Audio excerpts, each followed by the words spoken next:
Good afternoon, everyone. Good afternoon. Good afternoon, everyone. Good afternoon. I know it's quite it's about time for dinner, but can I lend a little bit of your energy? Good afternoon, everyone. Good afternoon.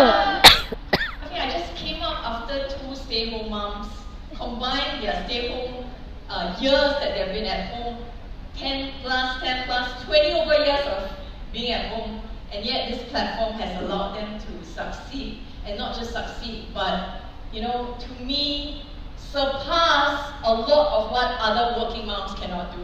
Please give them a round of applause, Panchi and Rebecca. Such admiration. That is the magic of our business. And, this afternoon, I want to just share a little bit about the way I built the business and where I brought in a little bit of inspiration from. First and foremost, I want to just introduce my children. I think some of you have met them. So these are my beautiful bells. I've got a pair of twins. They're actually 9 years old. So you can see them on the extreme left and right. This is Isabel, and then the one on the right is Annabelle. And then this little girl here, she's already 5 years old, and her name is Belle. And growing up, I love to tell them stories. When they couldn't read yet, I would make up stories to them. And this afternoon, I want to tell you a story. Would you like to listen to a story? Yes. All right. And this story is entitled, What's Inside the Red Box? Now, in order for me to tell this story, could you help me out a little bit? When I do this action, can you say what's inside the red box? What's inside the red box? Okay, one more time, all right? What's inside the red box? Thank you very much. Now, this is a story about a man who used to have a red box beside him wherever he went. Inside the red box. And there are 3 children that are curious to find out What's inside the red box? And they follow him. And eventually they pick up the courage to steal this box from him. Alright, without him knowing. What's inside the red box? They get found out, they're afraid, they got caught. But the man, instead of getting angry with them, says to them, would you like to find out What's inside the red box? And this was what they found inside the red box. Dreams and visions that our late minister mentor Jean Kuan had of Singapore. Everything that you see today, he had placed in this little red box. For 50 years of his life, when he was in politics, from the age of in the 1960s to his death in the 2015, he had a red box beside him. And inside the red box, when you open it up, these were some of the things that these little children found. A picture of a garden city, right, with no litter to be found, where lovely plants grow and flowers bloom around. Is that not what we are living in right now? Yes. Another image, Chinese, Malays, Indians, Eurasians, and more living in harmony in Singapore. And everything, you look around you, this is exactly what we're living out today. Right? We're all different races, different religions, yet we're able to harmoniously live in one little nation called Singapore. A country where opportunities are plenty, and with hard work, dreams turn into reality. This afternoon, you sat, you listened to every one of our stories, and all of that came from one thing, hard work.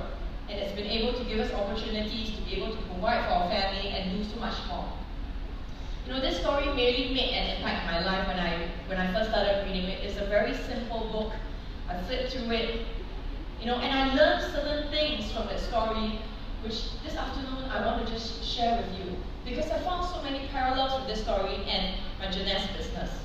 And the first thing is, have a vision. I quote from Jean Kuan, he says, a leader without the vision to strive to improve things is no good. Then you just stay put. You won't progress. If you knew a little bit about this red box, it was a 14 cm box made of leather. It was passed down from the British, and it was kept with the ministers. And he had this red box wherever he went. And daily, in the 50 years that he was in politics, he put things in about Singapore that he wanted, that he envisioned and he wanted to build towards. And this is the same thing. It's been many, many years, alright, that he's put that in, and this is what has come to pass. Now my question to you is this: what have you put in terms of your vision in front of you about Jeunesse? I want you to do this exercise at home. Write down what you'll be like to earn in the next 6 months to 12 months. Right? If it's not an income that you came into Jeunesse for, maybe it's because of the products. Write down what kind of health you would like to have in the next 6 months and 12 months. When we set up on this journey in Jeunesse, I told myself every 6 months we must move up rank. This is like a milestone. It's like finishing primary 1, you finish your education, you go on to primary 2. But a lot of us, when we come into this, unlike a lot of careers that we had, we kind of just think wherever it takes us, right? Let's just try it wherever it takes us. Don't do that. If you're serious about the business, start to envision what you would like to become, how much you would like to earn, where you would like to go in the business. Start to write this down. And as you put these visions that you have, or whatever you like to create in your Jeunesse business, put it on a piece of paper, put it in a space that you see every day. Alright, it could be maybe your cupboard that you open up every day to take out your clothes. It could be right in front of you where you're in the study room, where you actually take note of. Now, a couple of years back, I created my own vision board. And there were 2 vision boards that I created. The first vision board that I created was when I was an Emerald Director. Would you like to see what it looks like? Yes. Alright, for me, I created a vision board. The very first vision board that I created, I'm just going to show you a picture of it. I'm not going to say what I'm not going to write down what comes out of it yet, but I just want to let you know I created this in October 2014. How many years is that? 5 years. Can you count? 5 years. About 5 years ago, alright, okay, close to 4 years plus. I created a vision board that looked exactly like this. I put up a check. I wanted $100,000 US in a month. I wanted to be able to become a diamond because remember back then I was an Emerald Director. I wanted to travel to many countries, multiple countries. One of the things I wanted to do was own multiple properties. And if you see this little picture here, a little heart with 2 girls inside, that represented to me a vision of wanting to give back to charity. And I want to show you what has come to pass. This was what was created in October 2015. In 2014, in March 2015, less than a year later, we hit diamond rank. Thank you. In September of 2015, we achieved $100,000 US. In 2016, thank you for the encouragement. In 2016, every single 2 months, I found myself traveling to so many countries, all because of the platform of Jeunesse. And I now own a commercial property for Jeunesse, alright, which I use for trainings, and consistently I've been contributing to charity every single month. In 2016 November, I created another vision board. And by that time, I was already a diamond director. Now, who says diamond directors cannot have dreams? Who says double diamond directors cannot have dreams? Everybody can have dreams. You could be beginning at executive rank, you could even not be executive, a distributor or an associate, but you can have a dream. You could be a double diamond, a triple diamond, but you can still have a dream.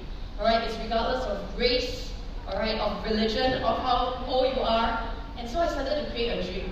And back then I was already a diamond director. In November 2016, I told myself I want to be financially independent. I wanted to be content with whatever I was blessed with. I wanted to be able to use my gifts to be able to serve others and fulfill my purpose in life. And the other thing that I wanted to be able to do was I wanted to be able to impact women around the world. I don't know why.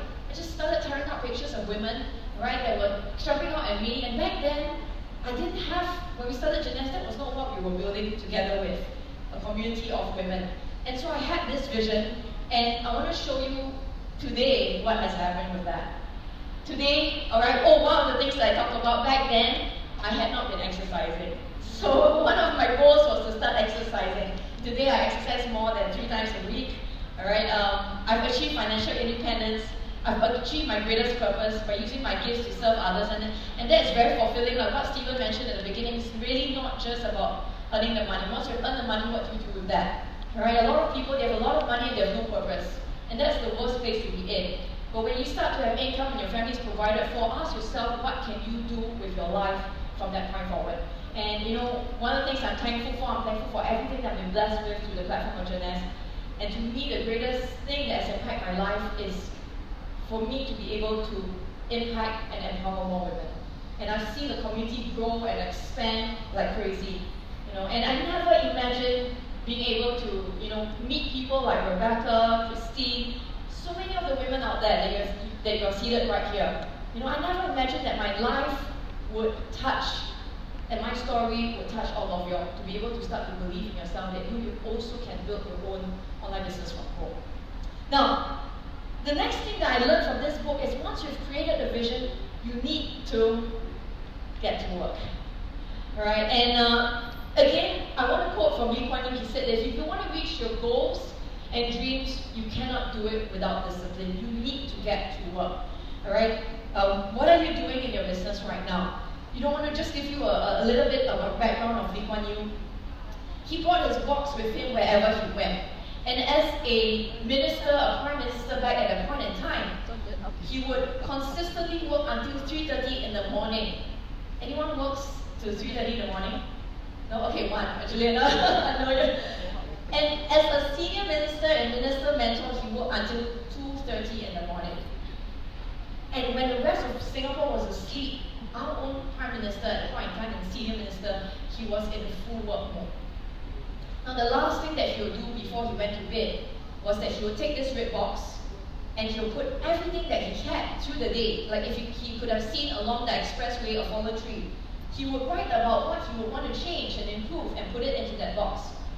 And he would put all of these pointers down into that red box, and before he went to bed, he would take that red box, he would put it outside of his room, his study room. And the next morning, the security team that was on duty would pick up this red box, bring it to his office before he got into the office, and his staff would work on all of the pointers that he had mentioned about what he wanted to change. Now, this was the thing that he was doing for our country all these years. And the question I want to ask you is, what have you been doing on a daily basis in your Jeunesse business? I always like to use this word, your DMO. What is your daily method of operation? In our business, like any other business, you need to create income generating activities. Every business that you look out there, when you go outside, you need to find a way to make income. It's the same with our Jeunesse business. Alright, there is no secret formula. There's no shortcut to success except diligence. Every day, what are you doing? You have to be speaking to people, you have to be sharing about your products, alright, your business, and about the lifestyle of Jeunesse. Speak to 3 people daily about your products, your business, or about your services. You can do that through social media, face-to-face, alright, text, on the phone, any of that. But you have to get it down, because that is what grows your business. The Bible says that a diligent hand makes one rich. You cannot do without.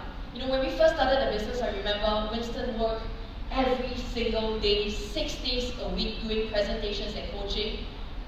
And for 1.5 years, he did that non-stop. And our hard work paid off.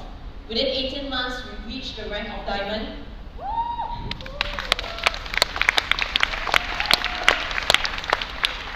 And when I first started building with the community of women entrepreneurs, I worked 3 days a week. Not as much as him, but I outlasted him. I did that for 3 years. It's been 3 years now. I'm still doing that. And today, we have presentations for the community of women every single day. Right? So, thank you. So this is what it takes. Now, the last thing I want to leave with you is something that I want to inspire you with. Alright? And I want you to see yourself and believe that you yourself would have this happening to you.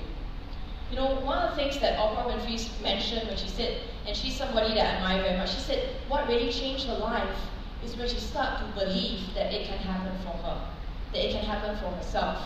A lot of us here, we're sitting here, we're looking at the people on stage and we say, yeah, it's because that person did this, when she can cook very well, char down.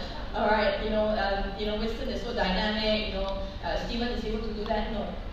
you have to first start believing that it will happen to you too. Jim Carrey, when he first started acting, right, the one major thing that changed his life that he told Oprah Winfrey when he was being interviewed, he said this. He said that every day during that period when he was still not earning anything, he was a nobody, he actually went up to Hollywood, that hill. He would drive his car up there. He would sit in his car. He wrote himself a check for $10 million. And he kept that check in his wallet. He put that in there. And for years, he didn't see all this happening to him. But every time he would take that check out. And many years passed. And finally, one day he got a call. And he was given the role of Dumb and Dumber. I'm not sure if you've heard of that movie, quite a while back. But that gave him his $10 million check. So everything that you want to be able to achieve is already, as what Stephen mentioned, it's already in you. But do you believe that it will happen to you? A lot of times we reject whatever is coming towards us. Alright? Backstage I was talking to Rebecca, one of the things that she mentioned to me, and it's been years, I think at least more than 10 years. Has it been that long? Okay, 5 years, not that long. But she said that, Jane, I asked her, I said, Rebecca, have you ever stood on stage and talked to a crowd? And she said, never. But 5 years ago, I had this vision. And 5 years later, that's where she is, standing on the stage talking to all of us. So I'm going to leave this quote, one last quote with you. Alright, if you mentally believe it will happen to you, your body is going to find a way to make it physically happen. Thank you, everyone. I want to wish you good success in your health and your wealth. God bless you all. Thank you, Jean Kuan. Lovely, lovely presentation. Thank you very much, Jean.